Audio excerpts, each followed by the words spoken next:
Mason Hamlin CC, number 1466, about 1917.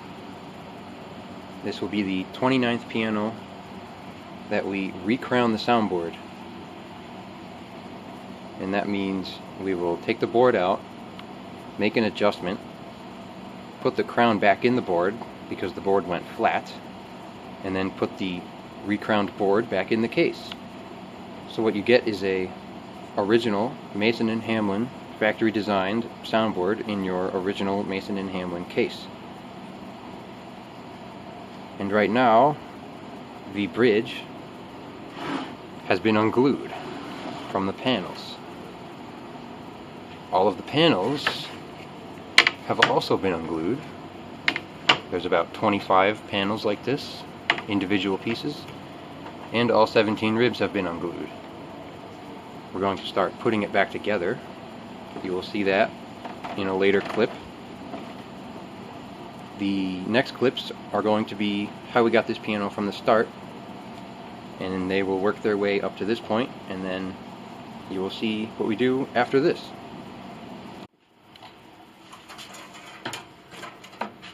Mason Hamlin. Tear down. We're not going to spend too much time here. Normal tear down.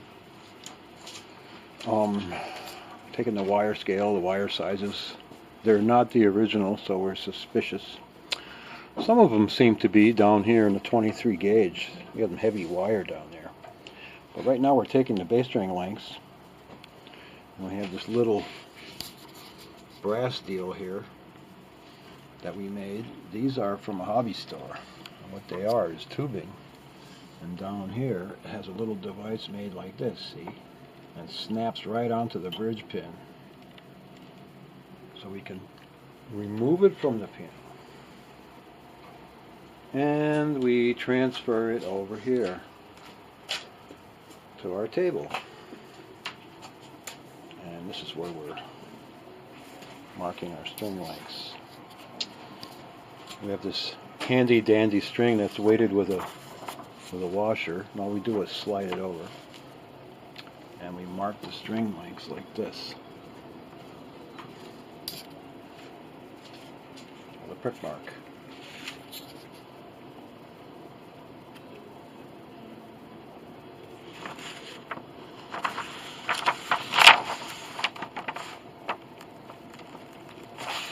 Perfect. See this brass rod here? We fabricated all these attachments. This square stuff here, if you want to slide this in and out a little bit. Yep. There? Anywhere. Just like, see, they go back and forth. They're not attached. And you can lengthen them or shorten them with little pieces of tubing like this, square tubing. And those are for locking into the bridge pin. This goes under the capo bar. Snaps into the V. And this locks into the bridge pin. Well, it's the same way this long thing does here. And of course we butt it up against there after we take it out of the piano. And we'll do another one. Go ahead. Makes it easy. Very easy. We're going to go put it in the piano.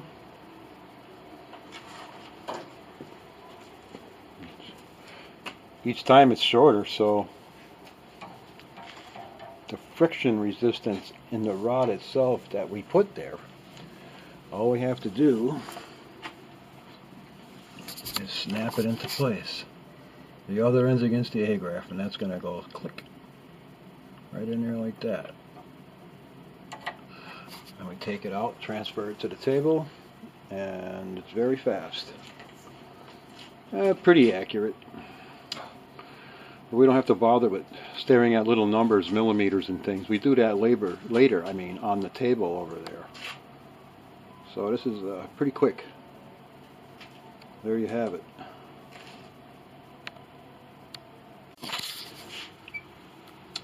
Ah yes, Mason & Hamlin. We've begun to restore this piano, and we're taking the string scales now. They weren't... Some of them were the original, but not all of them, and we're going to Got a little anomaly right there. check to make sure they're okay, and he says there's a little suspicious thing there already. So what we're doing now is measuring the back scale here. It's for the string winder, and we measure from the front of the pin here to the middle of the front pin, and that's where they know where to stop the winding or begin the winding, the string covers. And as you can see, we have a little half moon device there that locks right into the pin and touches right there. There we go, flat against the plate, and over here on this end we just snap it right into place again with the other end. There's a notch in there, and that's the center of the bridge pin, and that's transferred over here to our paper. That's going to be our back scale length.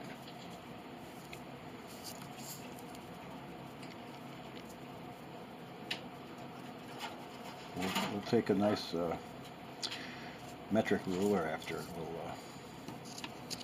We can get the string lengths of these very easily now on the table like this. But these brass devices are pretty accurate and quick. So there we have it. We've begun.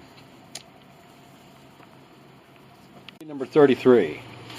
There it is right there. I'll hold this here. Put this in the middle. It goes down there.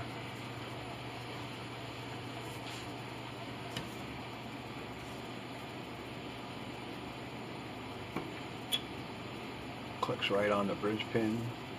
Ready? 1 second. Yep. Okay. Tricky spot. Yeah.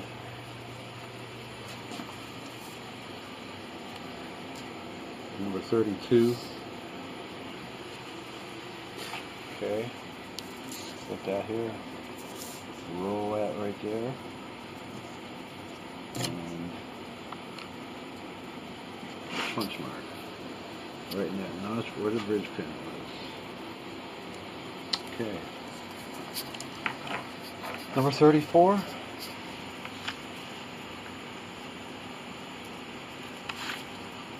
Good. Move this over. Our little string. And there we have it. 34. A little tricky over there. I'll give you a little help here.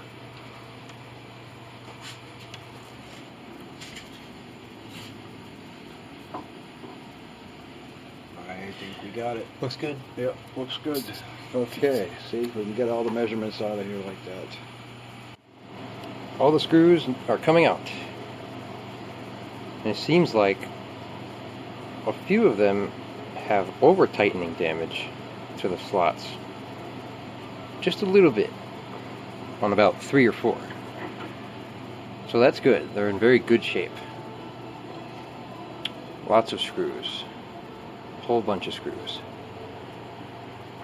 And this one, for some reason, was cut. Don't know what that's about, but that's where it went. Bottom left corner. And now it's time to take the plate out. The plate is out. And the board is dirty. I'm going to clean this up a little bit, and then we'll take a closer look at it. So there's the serial number, Mason Hamlin, CC. And here's our crown recording device, just to quickly demonstrate what's going on here. And what we're going to do with this Mason Hamlin is we're going to begin by recrowning the soundboard. Yes, sir. We're going to take it out and make an adjustment for shrinkage. This is why it is now flat, and in some places it has even gone concave. It is the opposite of what it should be.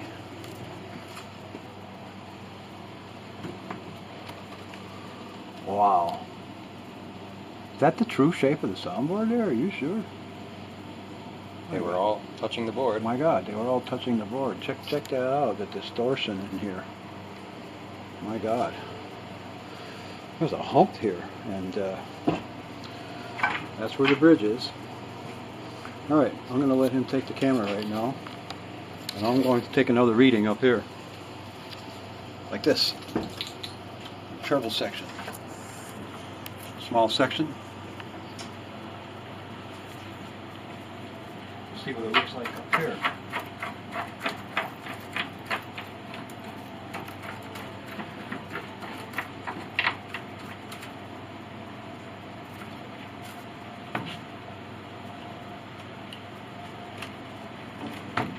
Okay, from here to about here is pretty flat.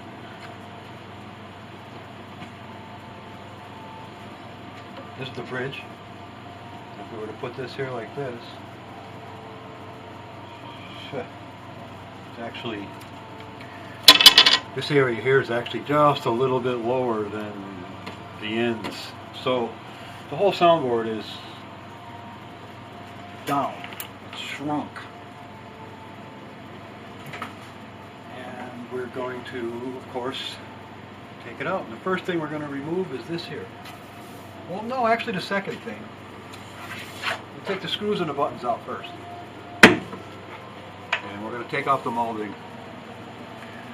And we'll see that as we go. Okay, we removed the molding, unglued it.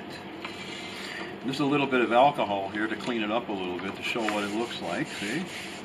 And we just clean off everything, just a little bit. You have to, we put these in paint remover after we take the finish off. But this is just to demonstrate how clean the piece comes out. And this will go right back in. And over here, you can see how nice the wood looks after it's cleaned up a little bit. A little alcohol. Just take this old gum finish right off.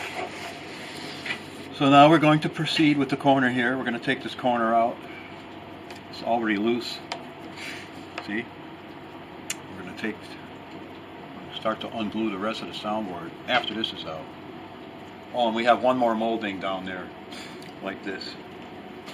Moldings come out first. Look at how nice that fits, huh? That's it. Here we go. The second pieces. This is what they look like. Freshly unglued.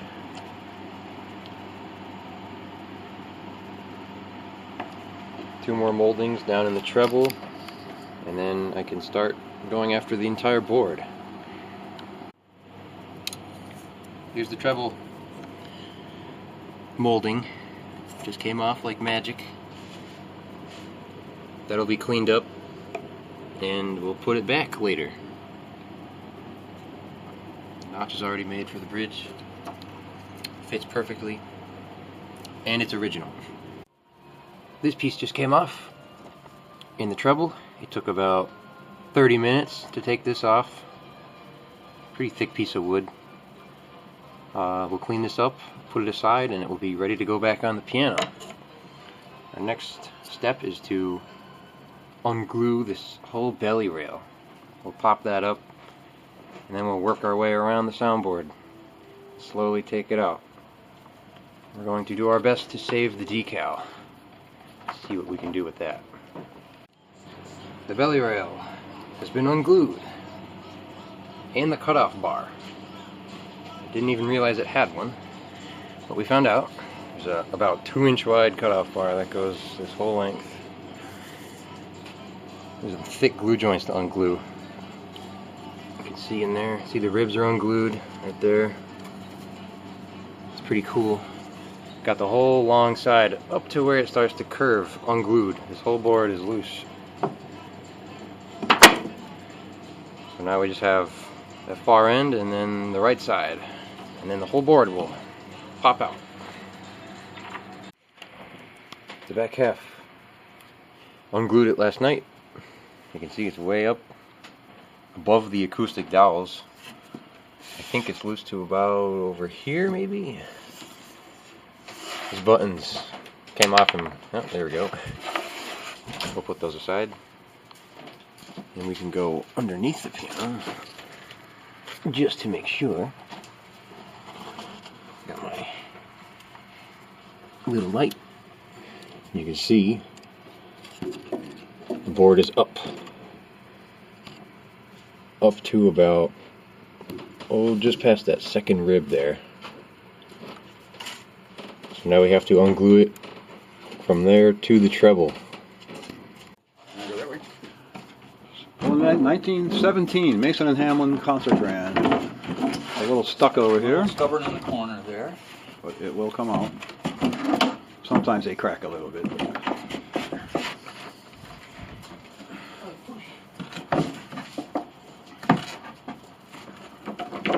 It's just the corner that's stuck right there. There we go. Got a rib. The corner's stubborn, but it'll come out later. There we go, baby. That's a big sound line. Yes, I wonder how much it weighs. We're going to weigh it.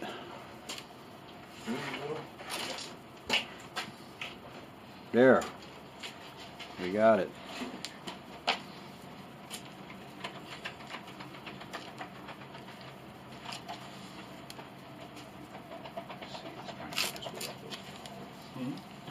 Good job. Very nice.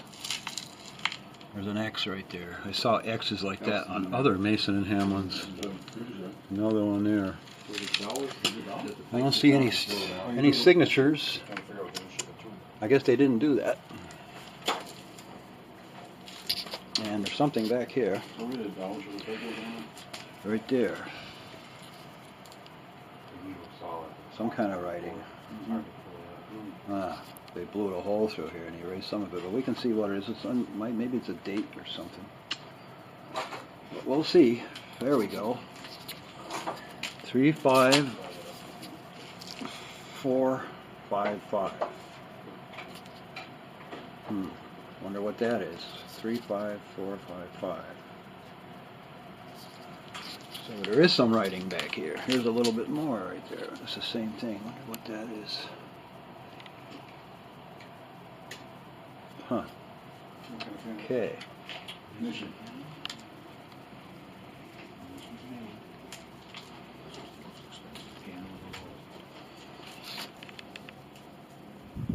Another X. Always has to be all washed up now. All this glue in here. This piece of rib right here. We'll save that. Came out good. Very difficult to get these out. But it's out. Look at this old tension resonator here. Wow, look at the size of that horn. Wow. No wonder they weighed so much. CC2. That's it.